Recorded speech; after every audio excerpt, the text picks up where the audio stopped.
plus. Depuis le début de la guerre, tout le monde a des problèmes, même vous. Mais vous avez un océan qui vous protège. Mais ne vous sentez pas autant en sécurité à l'avenir. Ça, vous n'en savez rien. Vous n'en savez rien. Que Dieu vous en garde. Ne nous dites pas ce que nous allons faire. Nous essayons de résoudre un problème. Ne nous dites pas comment nous allons nous sentir. Vous n'êtes pas à même de nous dire comment nous allons nous sentir. Vous n'êtes pas à même de dicter ce que nous ressentirons. Nous nous sentirons très bien. Nous nous sentirons très bien. Nous nous sentirons très fort. Pour l'heure, vous n'êtes pas vraiment en position de faire cela. Vous êtes dans une position très délicate. Vous n'êtes pas dans la bonne position. Vous n'avez pas les atouts pour vous comporter ainsi. Là, vous êtes en train de jouer la vie de milliers de personnes. Là, vous êtes en train de risquer la Troisième Guerre mondiale. Vous risquez la Troisième Guerre mondiale. Ce que vous faites est extrêmement irrespectueux envers notre pays, ce pays. Beaucoup plus irrespectueux que... Est-ce que... Vous avez réfléchi un petit peu à l'objectif de toute cette réunion? Est-ce que vous avez dit une seule fois merci? Vous êtes rendu en Pennsylvanie en octobre, vous avez fait campagne pour l'opposition, essayez de faire preuve de gratitude pour les États-Unis. Le président essaie de sauver votre pays, s'il vous plaît. Vous voyez que si vous parlez à tue-tête sur la guerre, non, il ne parle pas à tue-tête. Votre pays est vraiment dans une situation problématique. Oui, je le sais, votre pays a des gros problèmes. Vous n'êtes pas en train de gagner cette guerre.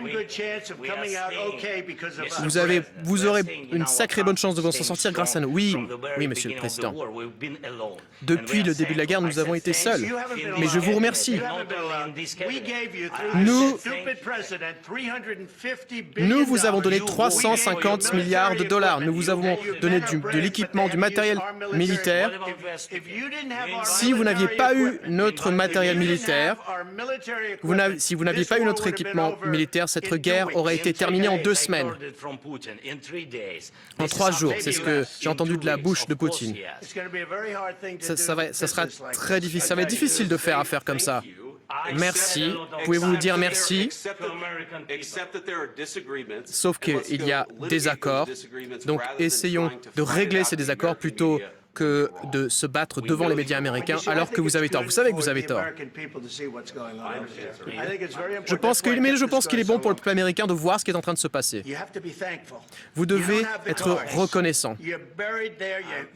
Il y a des gens qui sont en train de mourir.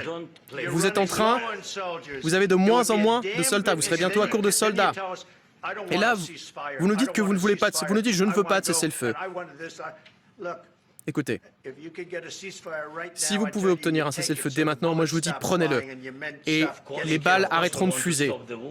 Je veux arrêter la guerre. Je vous le dis, moi je veux un cessez-le-feu. Parce que vous pouvez obtenir un cessez-le-feu plus rapidement qu'un accord.